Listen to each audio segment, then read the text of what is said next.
Just a while ago, Rex Navarette. He's an old friend. Oh yeah, classic. Comedian guy. He went. Huh? Yeah, we You're went to friends with college. him? Yeah, we went to the same Are you school. serious? We went to the same. Oh, Yeah, we're all part of the ethnic studies. Really? Well, not the department, but we were in the ethnic studies program, and he was always there helping out and stuff, and That's hilarious. telling his jokes and stuff, and he even played with my band for a couple shows. So Really? but wow. yeah, he's a good guy. He's a good guy, and he posted up something like kind of like a never forget moment, and the picture was from St. Louis, and I think the caption was something like, "Hey, remember those old days when white Christian Americans needed to be entertained, and they could just sit around and laugh at the Igorots doing their rituals?" Yeah, it's kind of like. And then he mentioned like this is the reason why,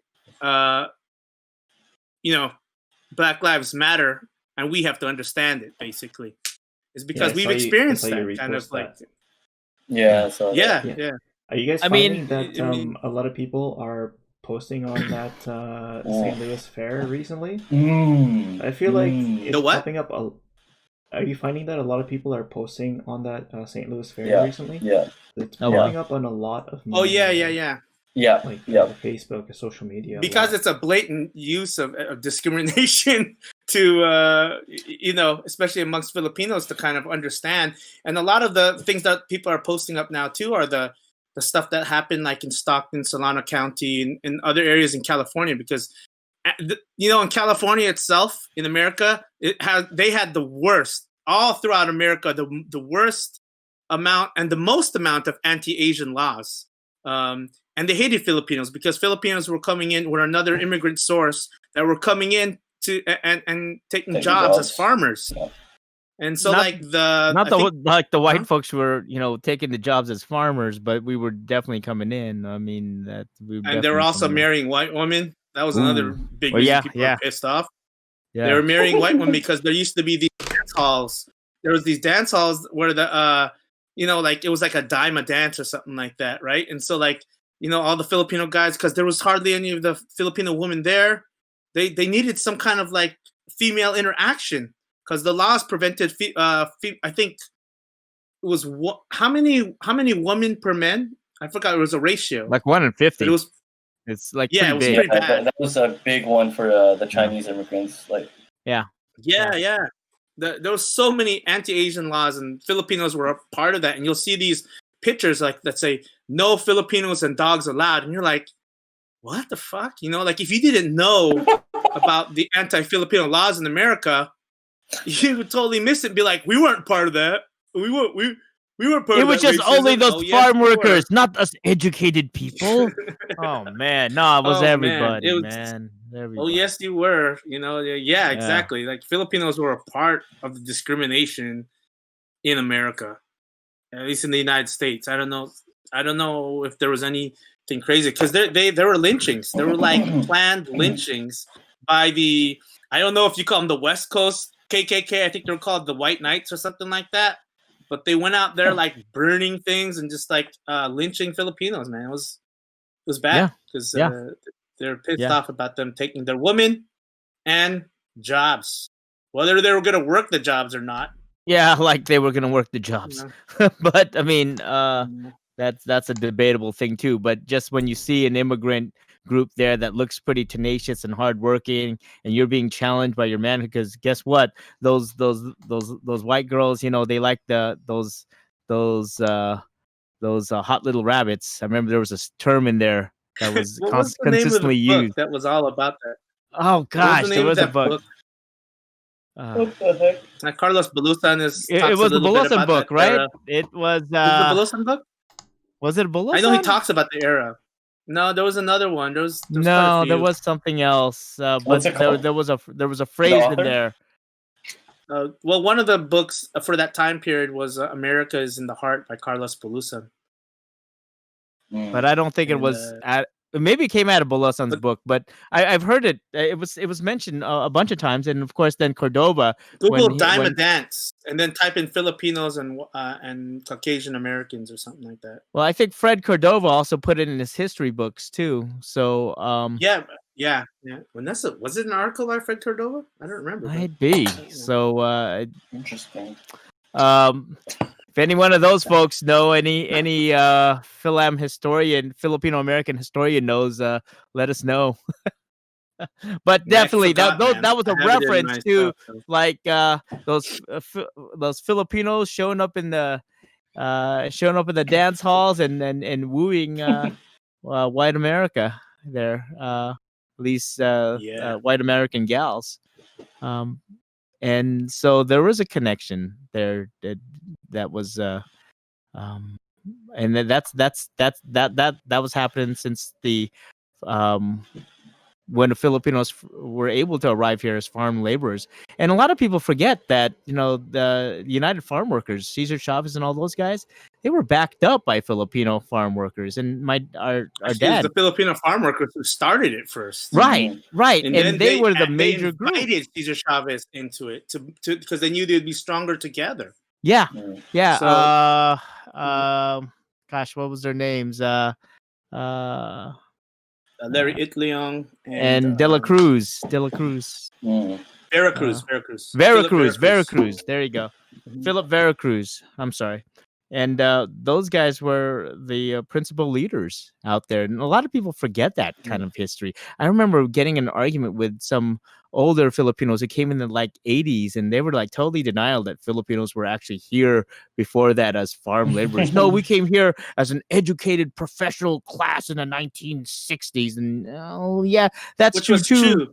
Because there was an immigration wave in the 60s. There was late 60s. Yeah. There was an immigration wave that was still going on pretty much from the early 1900s all the way up to about the early 1970s of farm laborers working in Hawaii, working in the Central Valley of the state of California, and those are Filipino people.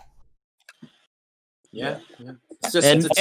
We have definitely Igorot who fell into that, who came into that, because my dad was recruited to be a farm laborer, and when they looked at his hands, they thought, hey, even though he did work on a farm, they thought, oh, your hands are too soft, and so they said no, which is great because then he joined the Navy, and that's how eventually our family ended up over here, is because Dad was in the United States Navy, which we're really thankful for. But a lot of his friends got in as in agriculture because they were agriculture students. That's right. And so they came in as farm laborers. I also heard stories. I'm not sure, I didn't really do any research on this, but in Singapore, a lot of Filipino engineers had a lot of stake, I guess, in making Singapore a thing. A lot of Filipino engineers were being recruited. Yeah, effectively, yeah. Because I remember hearing stories when I was younger, about how I think it was China who would get who were being taught how to do farming from Filipinos. I don't know if that's true or whatever, but I know that Singapore, they had a lot of Filipino engineers helping those people out and whatnot. But Gerald, it's funny you mentioned that the whole, especially those pictures, because Carrie, what was her last name? From Sumiba. Yeah, she had that whole she had that essay, and I posted that on my story because I saw a guy from here, a Filipino dude, restaurant owner, I think. We talked about it before, Gerald, the guy that posted Apawangud, right? They posted on their story talking about I don't know. I was just really triggered because I was talking to my friends about this, but I was just so because I read Carrie's thing, and then I saw that exact post, because Carrie was basically talking about how people are not consciously, but they're taking those pictures out of context because they're not even mentioning that they're Igorots. And lo and behold, this person did the exact same thing. And I didn't want to call him out until now. Like, I haven't really interacted with him. I tagged him and I said, thanks for sharing. But that was after I posted all these things where I was like, basically saying, like, y'all don't post the pictures and just be like, oh, this is a Filipino context. Because I personally think that it's crazy that you mentioned that.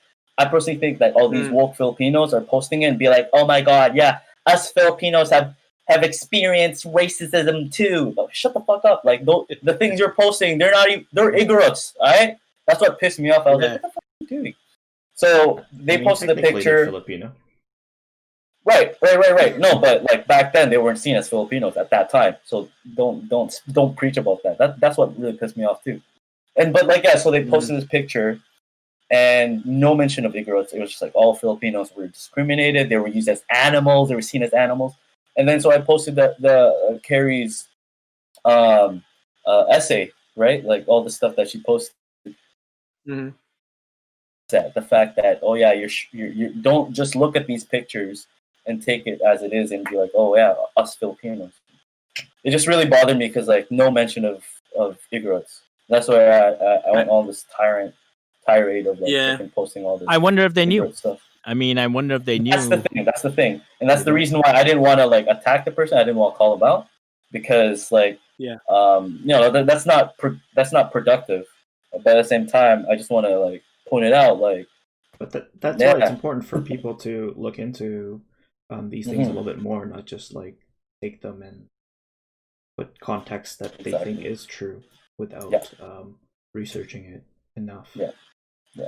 And to be fair, like they mean well, right? They mean well. I don't want to just be like make fun of right. Totally or whatever, but they do, and they did mean well. It's just the fact that this is the second time, bro. You know what I mean? Second time you're posting Igorot, people not even fucking talking about Igorots. That's bullshit. That's exactly it. That's what we're hoping other people will do, or I guess we can educate people on doing is just a little bit more research, man. It's not that hidden. It's not that hard. We're here, bro. We're here. You can look it up. We're here. We're alive.